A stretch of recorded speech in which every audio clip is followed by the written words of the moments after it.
Hi అండి, welcome to our channel. ఇవాళ వీడియోలో ఎంతో టేస్టీగా ఉండే జొన్న పిండితోటి జంతికలు చేసుకుందాం. ఈ జంతికలు ఎన్ని తిన్నా కూడా కడుపు ఉబ్బరం అనేదే ఉండదు, తొందరగా డైజెషన్ అయిపోతాయి. ఇక అలాంటి జంతికల్ని స్టార్ట్ చేద్దాం రండి. ముందుగా 2 కప్పుల జొన్న పిండిని తీసుకోవాలి. ఒక జల్లెని తీసుకుని ఆ జల్లెల్లో వేసుకుని మొత్తం జల్లించేసుకోవాలి. ఎక్కడ ఉండలనేవి లేకుండా మొత్తం జల్లించుకోవాలి. ఇప్పుడు మనం 2 కప్పుల జొన్నపిండి తీసుకున్నాం కాబట్టి దానిలోకి 1/2 కప్పు శనగపిండి తీసుకోవాలి, 1/2 కప్పు వరిపిండి తీసుకోవాలి. అంటే మొత్తం 3 కప్పులు అయినట్టు. ఇప్పుడు ఆ 2 పిండిల్ని కూడా జల్లెల్లో వేసి జల్లించేసుకోవాలి. ఇదే మెజర్మెంట్స్ తోటి మీకు ఎలా కావాలో అలా వేసుకోవచ్చు.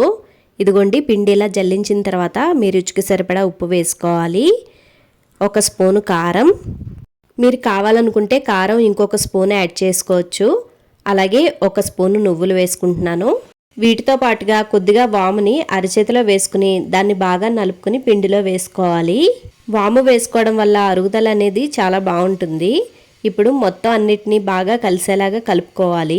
ఇలా కలిపిన తర్వాత 1 స్పూన్ బటర్ కూడా వేసుకొని మొత్తం బాగా కలుపుకోవాలి. ఈ బటర్ ప్లేస్లో మీరు కొంచెం వేడి చేసిన నూనెను కూడా వేసుకోవచ్చు. ఇదిగోండి, బటర్ వేసిన తర్వాత ఇలా ముద్దయితే సరిపోతుంది. ఇప్పుడు బాగా కాచిన వేడి నీళ్ళని కొద్ది కొద్దిగా వేసుకుంటూ మనం చపాతీ పిండిని ఎలాగైతే కలుపుకుంటామో అదే విధంగా కలుపుకొని పక్కన పెట్టుకోవాలి. ఈ పిండిని వేడి నీళ్ళతో మాత్రమే కలుపుకోవాలండి. చన్నీళ్ళతో కలుపుకుంటే జంతికలు సరిగ్గా రావు. ఇలా ఓ చపాతీ ముద్దలా చేసుకుని అది పొడి బారిపోకుండా ఉండడానికి ఒక తడిగుడ్డను తీసుకుని దానిపైన వేసుకుని ఒక 10 నిమిషాల పాటు పక్కన పెట్టుకోవాలి. 10 నిమిషాల తర్వాత ఆ పిండిలోంచి ఒక చిన్న ముద్దను తీసుకొని మనం ముందుగా క్లీన్ చేసి పెట్టుకున్న జంతికల గొట్టంలోకి ఆ ముద్దను పెట్టుకోవాలి. జంతికలు ఒకవేళ ఫ్రీగా రావట్లేదు అనుకుంటే ఈ జంతికల గొట్టానికి కొద్దిగా ఆయిల్ అప్లై చేయండి, అప్పుడు ఫ్రీగా వచ్చేస్తాయి. ఇప్పుడు పొయ్యి మీద ఆయిల్ పెట్టుకొని ఆయిల్ బాగా హీట్ అయిన తర్వాత ఇలాగా ఒత్తేసుకోవడమే. ఇలా ఒత్తిన తర్వాత బుడగలు బుడగలుగా వస్తూ ఉంటాయండి ఆయిల్లో. అప్పుడు ఏమాత్రమో జంతికల్ని కదిలించద్దు. ఇదిగోండి, ఆయిల్లో బబుల్స్ అనేవి మొత్తం సెట్ అయిన తర్వాత వాటిని నెమ్మదిగా తిరగేసుకోవాలి. ఇవి కొంచెం ఎక్కువసేపే వేగుతాయండి. తొందరపడి వాటిని ఎక్కువ కదిలించేశారంటే విరిగిపోతూ ఉంటాయి. కొంచెం సేపటికి ఇవి కలర్ అనేవి చేంజ్ అవుతాయి.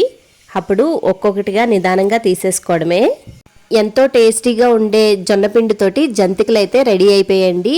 ఇప్పుడు హ్యాపీగా సర్వ్ చేసేసుకోవడమే. చాలా క్రిస్పీగా టేస్టీగా ఎన్ని తిన్నా సరే బొజ్జ అసలు నొప్పే రాకుండా చాలా బాగుంటాయండి. తప్పకుండా మీరు కూడా ట్రై చేయండి. ఈ వీడియో కనుక నచ్చినట్లయితే లైక్ చేయడం అస్సలు మర్చిపోద్దండి. ఇలాంటి సింపుల్ అండ్ ఈజియెస్ట్ వీడియోస్ కోసం మన ఛానల్ని సబ్స్క్రైబ్ చేసుకుని పక్కన ఉన్న బెల్ ఐకాన్ నొక్కండి. టాటా.